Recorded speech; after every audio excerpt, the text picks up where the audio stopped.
everyone. Welcome to another episode of the Catholic Arena podcast. I'm here with Catholic Arena. I'm Jerome de Stridon. And today we're going to be discussing themes of Lent.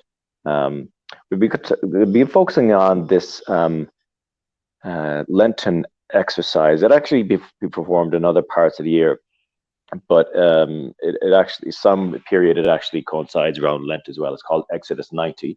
It's actually a men only spiritual exercise, which is really we'll be talking about that in some detail later, and then we'll be talking about other themes about Lent, like fasting, penance, penitence. Why is this useful? The point of all this, and how it can help us to grow spiritually. So I'll just hand over to my co-host. Yeah, and on Exodus 90, that's one of the interesting things about it is that it's men only. Although there is a female one that's been launched, I think the past couple of years.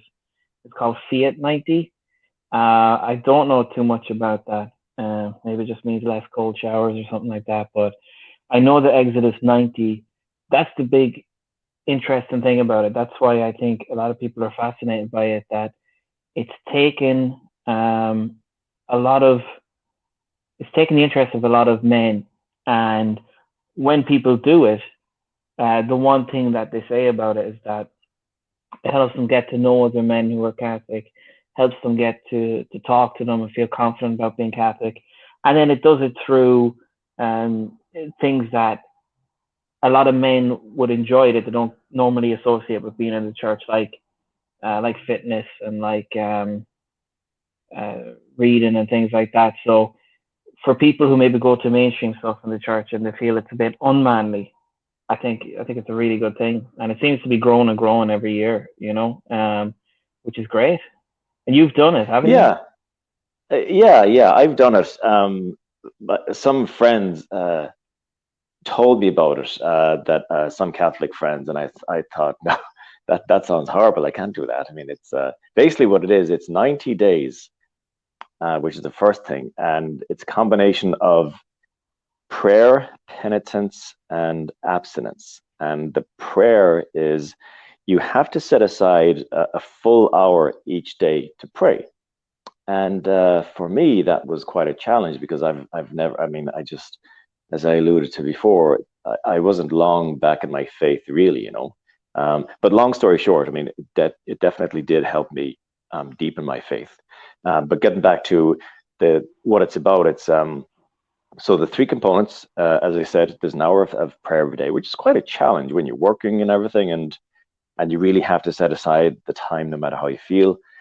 And the penitence is a mixture of, I suppose, the most famous one is the cold showers. You have to only take cold showers.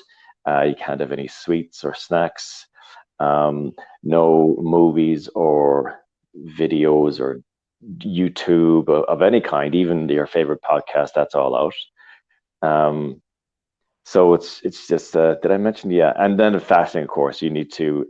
Um, the fasting wasn't too bad. I mean, you're allowed 3 meals a day is what they say, but sometimes that could be tricky when you're used to having like the odd snack here and there, and then Mm. Friday and Wednesdays you're supposed to do that like limited fast, like one medium lunch and two smaller meals, the collations or something like that. So after the first week, you think, oh, sure, this isn't too bad. But then after the first month, it can be quite challenging, which is why it's well designed. Actually, you're paired up with sort of like a buddy, basically, to help each other along and to share your challenges with the experience, and then you meet with a spiritual director on a weekly basis. It's it's very well designed, actually, and it definitely helped me to deepen my faith. So it did. You have to meet the spiritual director in person, or Yeah, at the time we did. Um, yeah. Now, sometimes but I mean, my friend actually did it again uh, last year, and of course, they were meeting via Zoom for most of it. But under normal Right. circumstances, you would tend to meet in person, all right. And did you keep up many of the habits that you had for those 90 days? Like, did you find them being a part of your life after? Yeah, the cold showers actually there's a good few benefits to it, and it's I suppose it's an exercise in discipline again. So I wouldn't say I do it all the time. Like I kept it up a good bit, and even the things about like fasting and prayer, like it's easier for me to say like a rosary. If I wouldn't say it every day, I would it'd be easier now, having gone through that sort of like I don't want to say the term boot camp because that's a bit overused, but it kind of is. It does strengthen Mm, your spiritual muscles, and even things like fasting. It's easier to do. Like just pick a day and just not eat too much or not eat at all some days, and just be mindful of. And it's not all about like depriving yourself of joy. I mean, the whole point of fasting is to. It's not for it's not basically to impress God really. It's more like to mortify ourselves, to help ourselves grow in our faith, you know. Um, it's like it's like exercise or anything. It's a short-term pain for a long-term benefit, you know. yeah, And the Exodus 90, like one of the things I find interesting about it as well is that um, when people do it, you're put into so you're paired up with somebody else, and like yeah. what do you talk to? You have to ring them each day, is it? Or You're talk to them supposed each to day, check in with them, yeah, once each day, even if it's just a quick text, right? or just a quick call, say how's it going, how you getting on, and sometimes the other guy will say grand, and sometimes you might have a quick chat, um, but there's some sort of communication every day. Um, Okay. and then once a week, then you would kind of like review.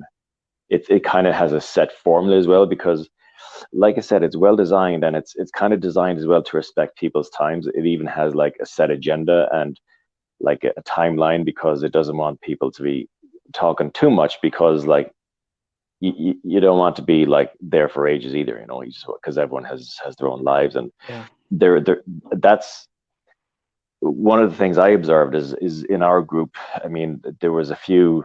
It does cause a bit of like a strife within couples because when you do this, it's a whole 3 months that you can't, you know, watch a DVD with your girlfriend or wife, and even that could be like that's hard as well because that's a certain like thing that you might have shared that you can't experience for 3 months, or like you can't have treats, or you're an hour every day to that's unavailable when you know there's precious enough time to spend with your family.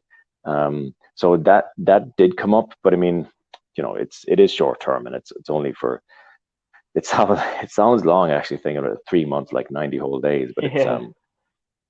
and then like it's not all like austerity either, you know. Every Sunday they you kind of have like you agree to drop one of the the abstinences. So you can have a warm shower that day, or you can have I don't want to be giving away the whole game because like it's Right. kind of like these guys put a lot of work into it, Yeah.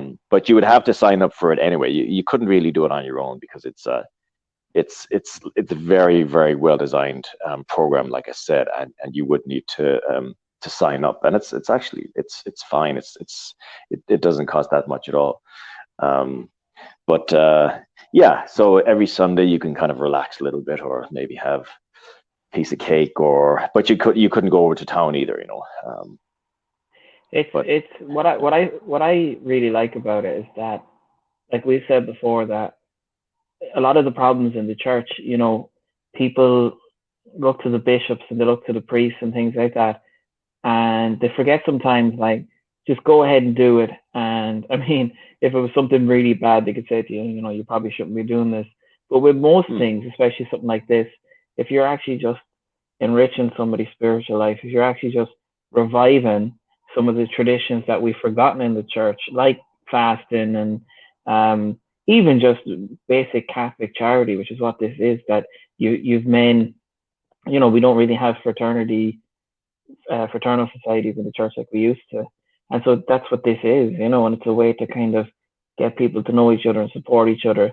And it's also a way for people to order their week, order their day around God on the lead up to Easter or whatever. So it's that's what I like about it. Is that it's positive, like it's taking the initiative and it's I think it's a really good example. And the other thing as well is that it's kind of forward thinking that you know there's the online aspect to it. It's very kind of I think it's a very slick kind of product. You know what I mean? Like it's Exodus 90 and you get the app and you get all the social media with it and stuff. And so like I just think I think it's just a great idea. It's just nice and simple and it's engaging with your men kind of the way they'd find it enjoyable. And I think I don't know, maybe in the years to come, like I think it's a good model for other things in the church that where they're trying to revive some of the things we've forgotten. Because once upon a time, everybody would, or you know, most people, especially in Europe, would fast on a Friday or on the lead up to whether it was Easter or Advent or whatever it may be, they'd fast and they'd practice in it helped them to understand the significance of the event. And so there's a lot of stuff in the church where people think it's we have to cope with really elaborate new things. But sometimes just something as simple as that, you know, fasting and praying. Yeah. You know. Now, I suppose I would have, even before I came back to my faith, I would have thought before that fasting meant no food and just water and maybe black tea or black coffee. But apparently, and that's what it used to mean in the church as well. But it may have been revised in canon law. I'm not sure when. To fasting now includes like what I described before, like one moderate sized meal a day plus two smaller meals, and the two smaller meals can't be greater than the size of the main meal. So have you come across that as well? I think I saw Dr. Taylor Marshall say fasting should mean zero food basically, and not just limited food. But that's just like a small little observation. I think it depends on the purpose of your fasting, you know. Like in medieval Ireland, like or early medieval Ireland, like if you were I can't remember the exact text it's in, but there's one of them from that time. Maybe it's the stories of the Kelly Day or something. And what happened was they had some of the penances in it for the priests. So like some of them were like if they betrayed such and such a vow, the penance might be that they have to basically have, you know, soup and bread for 2 years, or the penance might be they only have to have, you know, water and whatever for like a year, you know. So there was that association that indulging in food could be linked to sin, you know, that indulging in food meant that you know, you weren't putting things in the right place, you weren't ordering things as they should be. With regards to some people are kind of very strict on the fasting. I mean, I my personal thing is where I'm kind of strict in it is with communion. Like I think like they got rid of a lot of people talk about communion in the hand and receiving communion while kneeling, but for me one of the big ones was that they got rid of the fast before communion, that you should have an overnight fast before you have communion. Like I think now, if I'm not mistaken, it's an hour. You just shouldn't have eaten an hour beforehand. That's what I would have. I didn't know it was overnight before. Yeah, and so like you know, nowadays you could have a Big Mac meal and then you know by the time mass comes around an hour later, like you could be good to go. Unless I'm mistaken, but the window is definitely not more than 2 hours or so anyway. And from what it's not really a sacrifice, because I think the new regulation says you can't eat anything an hour before receiving communion. Which means just don't eat in the church and you'll be fine. You know? Exactly. And assuming it takes you like 10 minutes to get to church, you can eat right until you leave the house in some circumstances, and you're fine. It does seem a little bit easier, right, doesn't it? Yeah. I mean, I think it's nice if you go to mass and you haven't had breakfast. It's actually nice going for breakfast after, or making breakfast after, like, or having a coffee or something, you know. It's a little It's just, reward, yeah. yeah, and it's just, I mean, some people used to get very caught up in this idea of, um, and I can't, there's a heresy, I can't remember the name of it, which was to do with that some people were obsessed with the idea of Jesus. Uh, Let me see. I want to word this right because people will know more about this than I do off the top of my head. So they'll know what I'm talking about, where people obsessed over the idea of if you were biting on it, that you were crushing the bones of Christ in the Eucharist, which is where a lot of the Eucharistic theology came about to kind of specify what was going on inside the host. So it Yeah. is like that's why you do receive on the tongue though, so that you're not just swishing around your mouth.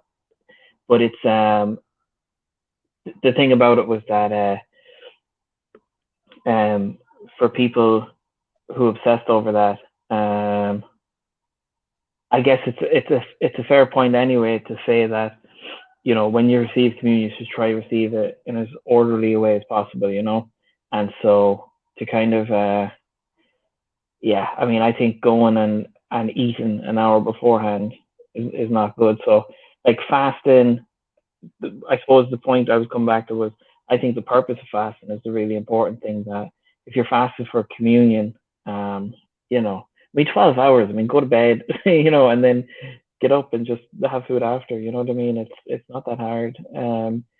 It's not, And no. then with other stuff like totally going without food, there's some great footage on the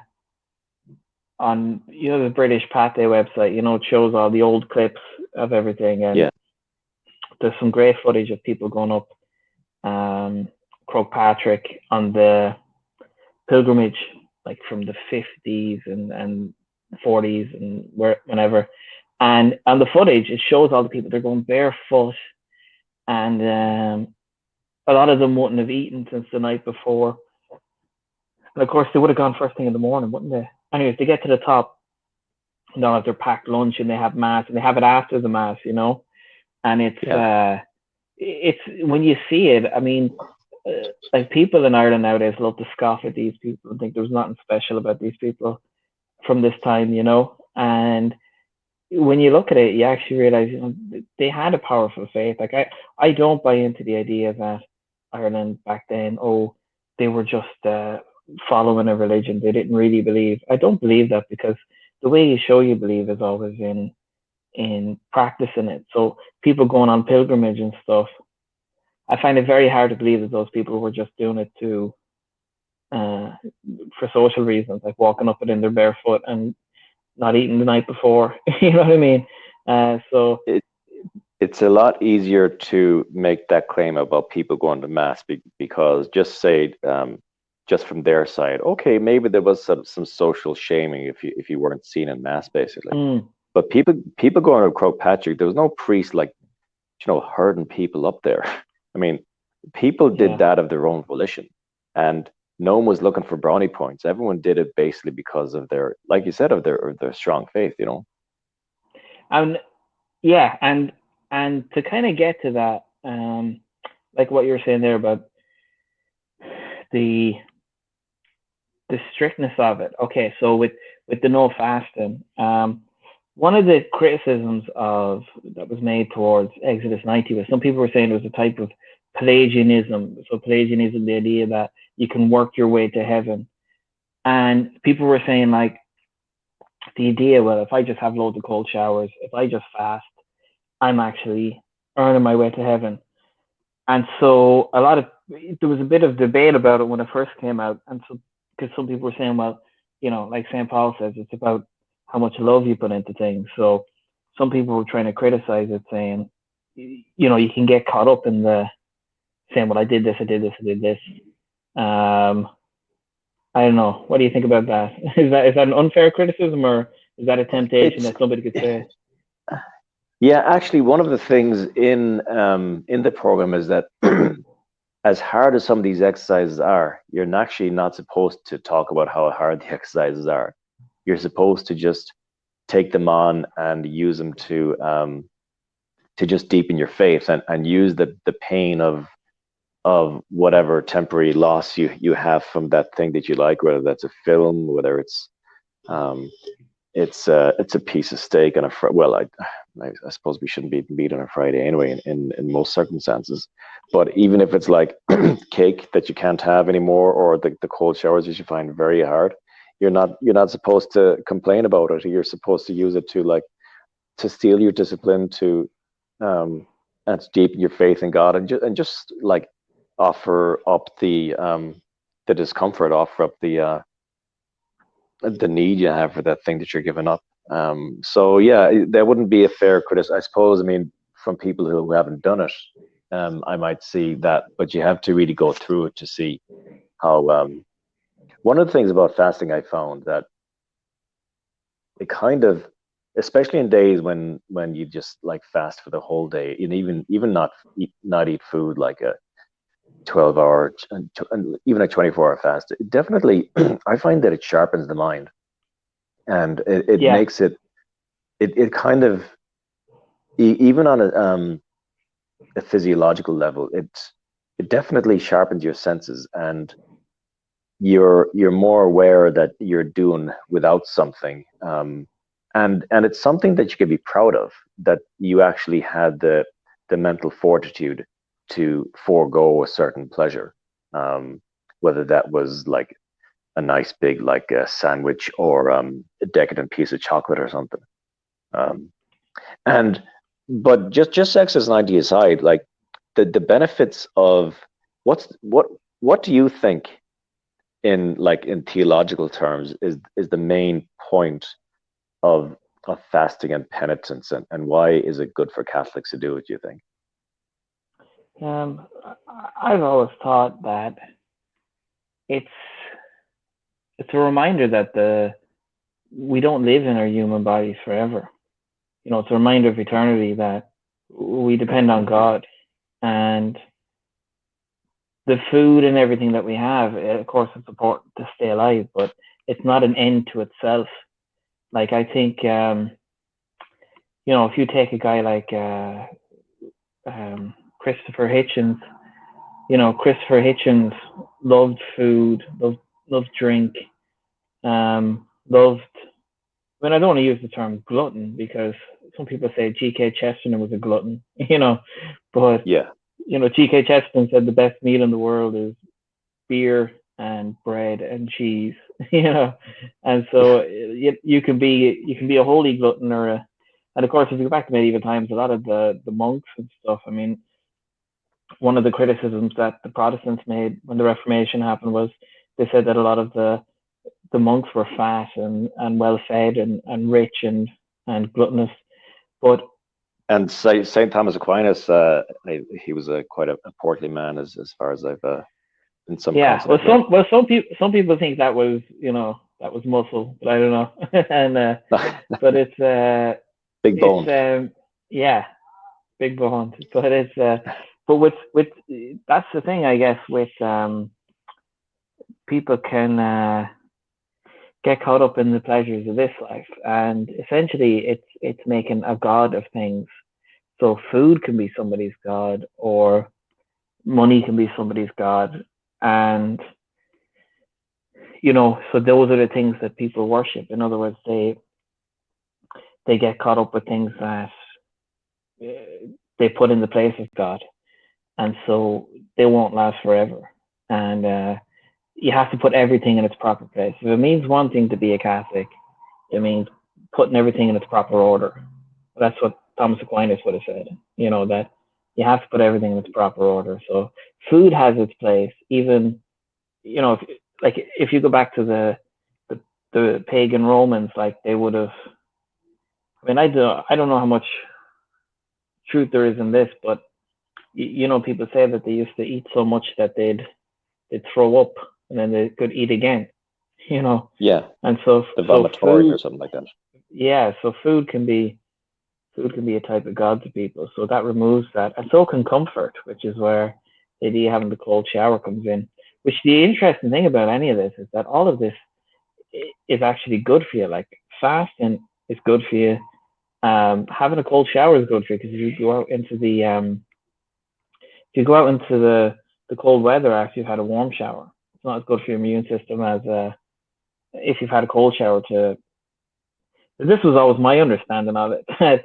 Like it was good for Oh yeah, your immune system if you had a cold shower, and so that's always been kind of my yeah, it's a take on it. boost, That and you feel better after it.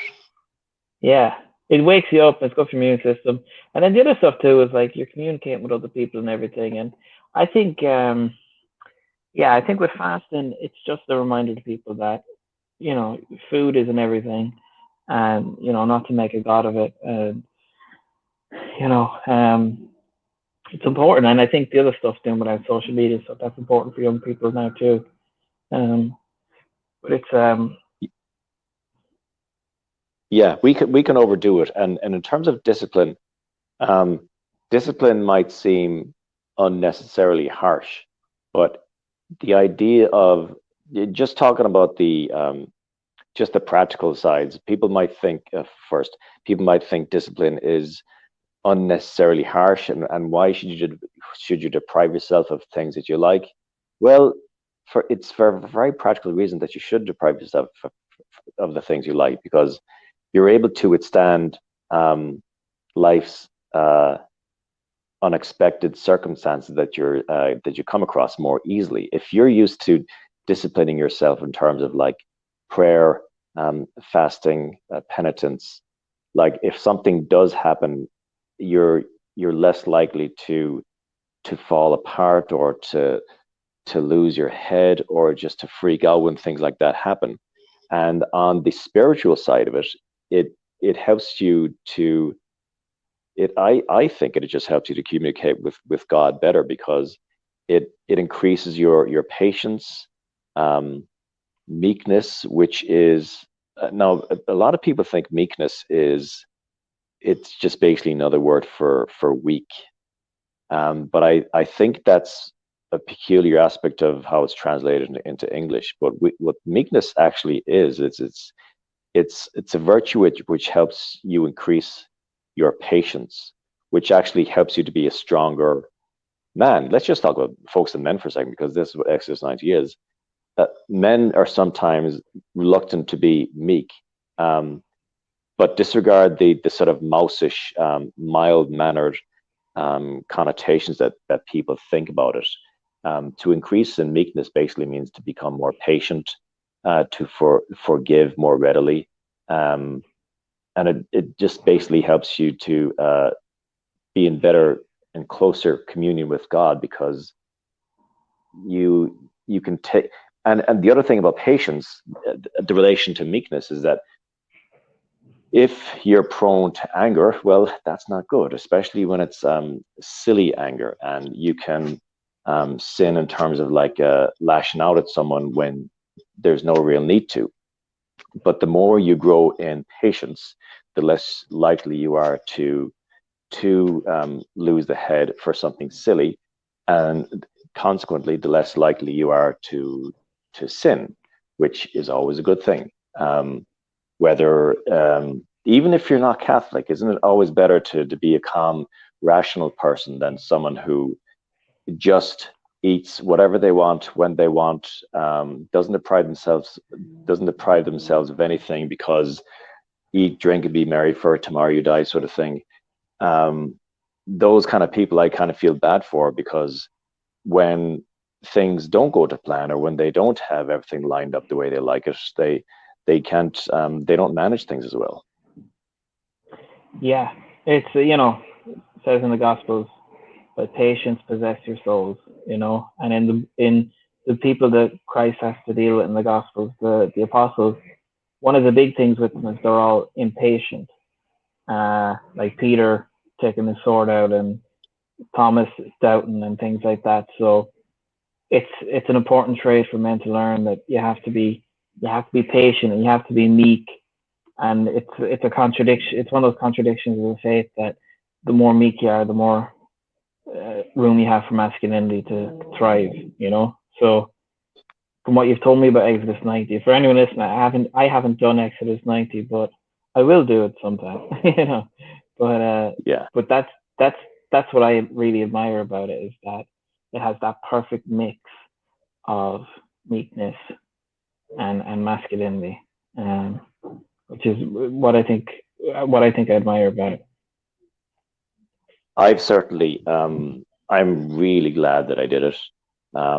Now, I wasn't perfect in every day of it. I mean, I'll be the first to admit that there were some times when I didn't make the whole hour.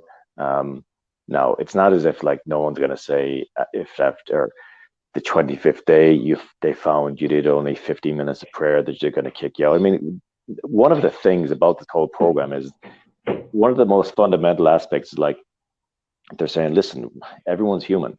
These things are all very hard to do. You're not going to succeed. If you do succeed every day and everything, that's great. But I mean, we're all human. We're fallen creatures. These, and at the same time, though, these things aren't. It's not a sort of setup to make you fail. It's more like a set of challenges to reach to, and there's no judgment if you can't like do a whole hour prayer, because of course, I mean, everyone knows that like people have mortgages to pay, you have jobs to do, you might need to do overtime.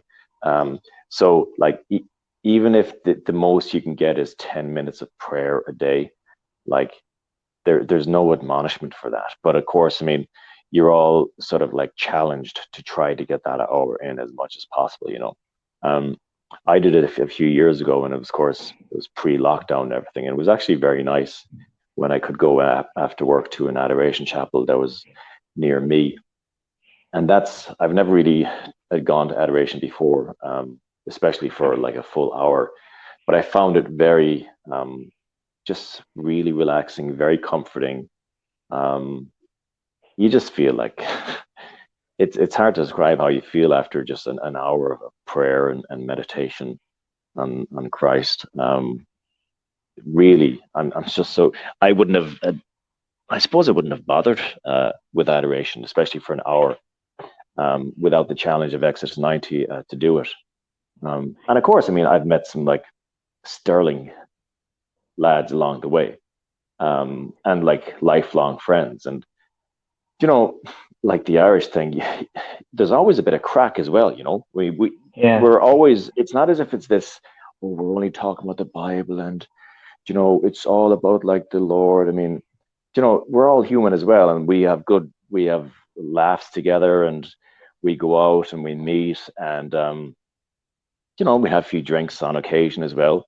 So it's because you have to have that fellowship as well. You have to like relax with yeah, each other as well, and because it can't all be austerity and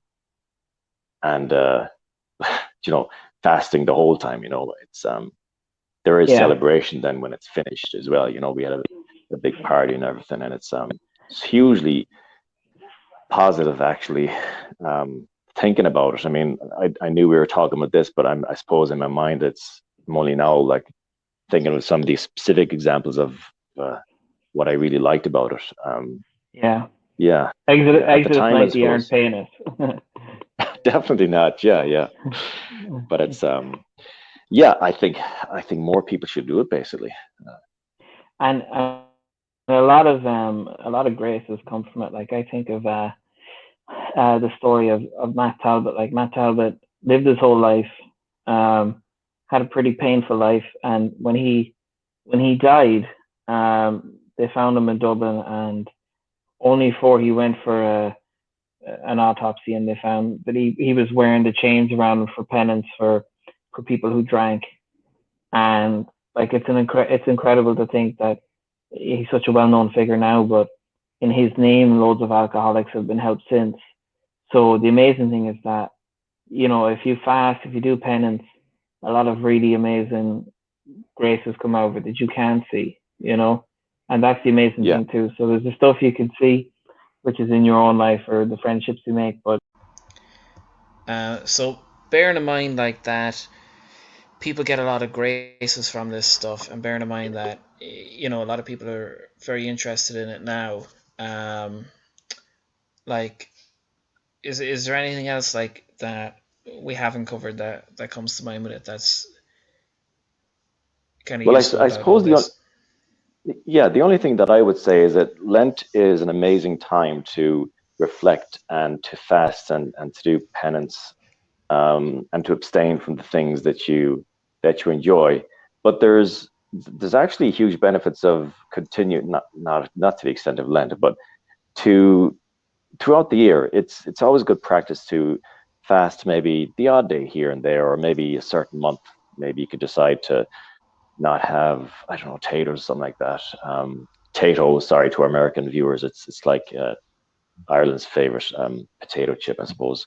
Um, but the idea of fasting and abstinence is something that we should incorporate in our Catholic routines on an ongoing basis. It just helps us to grow. Yeah, and it's it's a way. It's a type of mortification as well to kind of remind yourself that you're not going to live forever, and um, you know, it just to remind yourself not to get bogged down. Like, food is a thing of the world, as money is, as other things are. So you don't want to get bogged down in something that's only temporary. Um, Yeah, and that's one. And it's the church. You know, like, people. I actually think people can understand holy days and feast days through the concept of fasting on the lead up to them. You know, uh, like even something like Pancake Tuesday. I mean, it's the idea that you're eating loads of fat stuff before Lent. You know, um, yeah, yeah. and yet, as um, some religious places are kind of into it. They'll organize pancakes and stuff for Pancake Tuesday, but even something simple like that, people are interested in. Um, it's, as you say, it's a good way of just getting people interested, getting people to think about that. And I think on the lead up to Christmas, on the lead up to Holy Days, it's a good way to remind people. And um, I don't know, people like doing stuff like that. Like, I'm, it would be great if you get everybody back to mass on a Sunday, but I don't know what the odds That's are for of that sure. Yeah, happening anytime soon. But in order for a lot of people to get to go, like, I know myself, in order for myself to have gotten back to going to mass on a Sunday, it wasn't like I was like, I should be going to mass on a Sunday. It was actually going back to those people we mentioned in Ireland 100 years ago or whatever, who would have been going on pilgrimage. You understand the importance of that through understanding the importance of these other things. So little things like fasting, um, theology shows itself, and the truth shows itself that way. And then the mass, even something as simple as, like I was saying about fasting before communion, all those things kind of add up. So I'm, I'm not really in the camp of, like, I saw there was a thing, I don't know if you saw this, was going around Twitter the other day about mass attendance in Ireland, and it was saying Ireland is 15% or something. No, I don't know how they measure that. I don't know if it's 15% or if that's every Sunday or what. But um, I was thinking to myself, like, okay, mass attendance is a good barometer of how healthy the church is in a certain country, but you know, it, like, you can't, like, what's the, like, some people's solution, I think, is just tell everyone to go to mass on a Sunday. you know but you need to get people's attention first and engage people.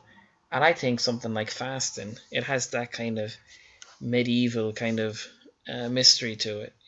I think it's a good starting place. fasting is it's just so powerful, and like I said before, it's good for you. Like, these things aren't just for so whatever your motivation is to do it, whether it's to deepen your faith, your spiritual discipline, or like your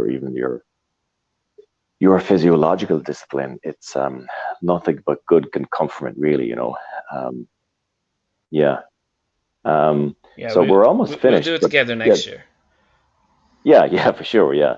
I suppose we've covered a few topics, so maybe we'll at the end of this, we'll put in the description maybe a link for Exodus 90. We Sure. covered a bit of Matt Talbot as well, an amazing Irish saint. We'll put a link to learn more about him. Yeah. And as well, we'd also like to, if you enjoyed this, please give us a like and subscribe and share with your friends, if you think they'd like our content. And if you have any Yeah. ideas for future shows or discussions, please let us know. Yeah. So some people messaged some interested ones after the last day, and we might come back to some of those ideas in the future, because the whole purpose of these, I guess, is that there's some conversations that aren't being had, and we find ourselves having them, and we think we may as well have them in a public forum. That way, they're being had in public, and maybe other people can take them from there and have them in their own way. So yeah, if there's anything that comes to mind, people let us know. And it is Lent coming up, so even if you're not doing Exodus 90 on the lead up to Lent, hopefully at the very least we've kind of got you aware enough of the importance of trying to fast during Lent, and what you can get from it. Yeah. Okay, right. We'll Okay. talk to you again. Thanks, So Augustine. Great. all the best, Jerome. All right. Take care.